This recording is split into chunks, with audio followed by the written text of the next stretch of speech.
everybody. This is your host, Tyler J. And welcome to tonight's episode of In the Kitchen with Tyler J.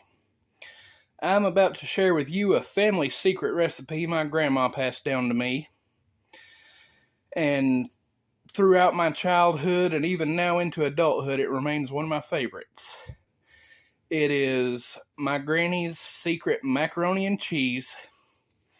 You're going to need a cooking vessel of appropriate size, your spoon, whisk, measuring cup, just powdered coffee creamer, pasta of choice. I prefer rotini because it picks up the sauce well, and Velveeta cheese. It is important that it is Velveeta. Kraft American singles just will not turn out the same. So stick around and I'll show you how this is made. Alright, we have filled our pot with water. And we're going to turn the burner on and bring this water to a boil. Next, we're going to measure out our pasta. I'm going to use 3 cups. As you can see, this is just above 2, but I'll call it 2.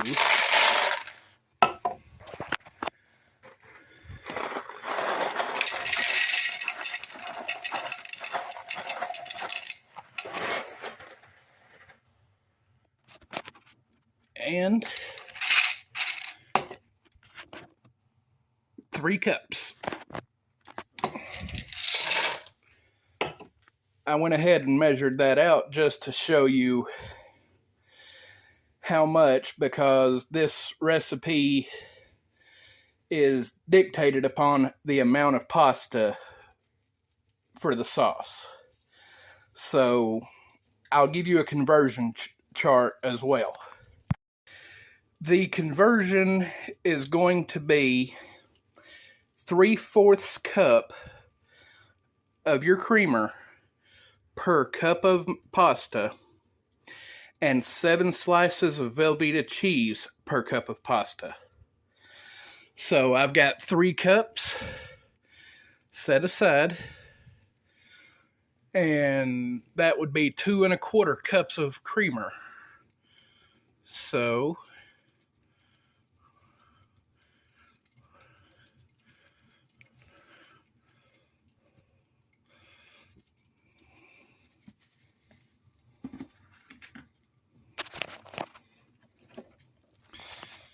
right there's 2 cups.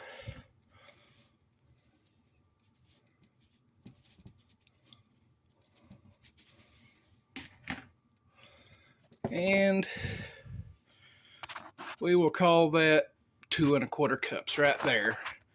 You don't want to go super heavy with the creamer because it's going to make it sweet.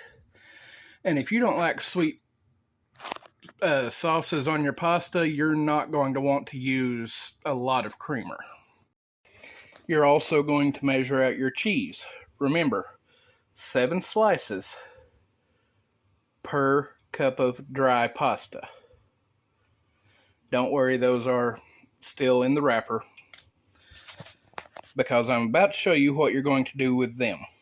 But before we get that far, our water has come to a boil.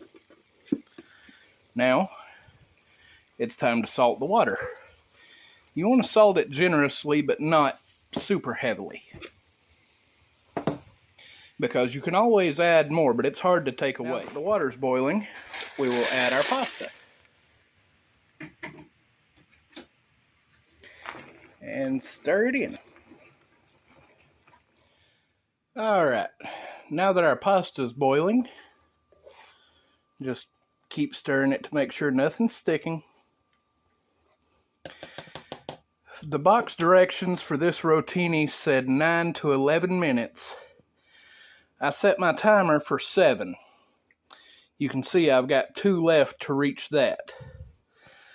While that was going on, I have tore my slices of cheese into strips to get ready for the sauce making process.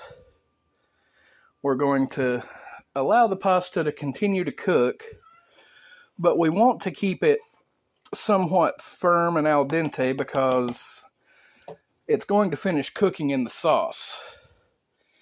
So stay tuned and we'll get this going and show you what we're cooking up. We've put our colander inside a mixing bowl because we're going to save the water that this cooked in. We're going to take our reserved pasta water and add it back to the pot. Maybe not all of it, but we do want to keep it close by just in case the sauce gets too thick. Now we're going to add our creamer.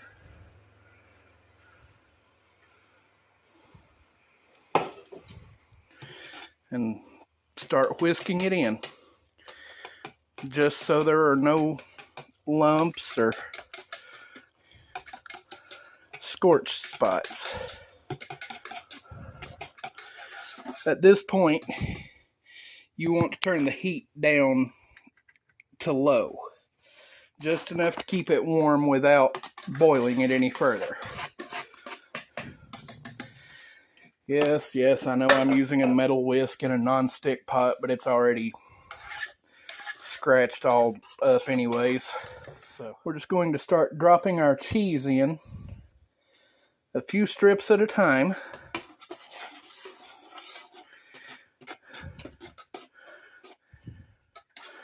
And whisk it around.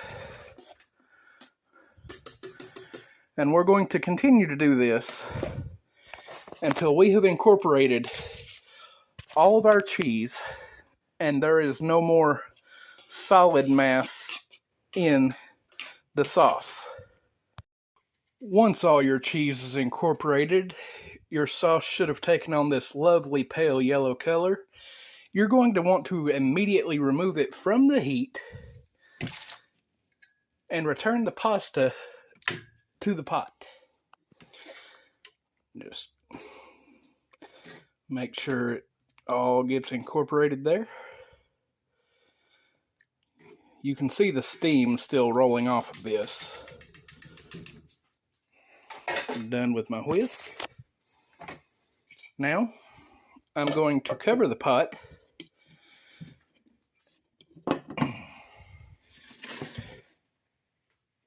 and let it sit for 5 to 6 more minutes, just so all the pasta can finish cooking from the carryover heat, absorb the flavor. The sauce will start to thicken as it cools.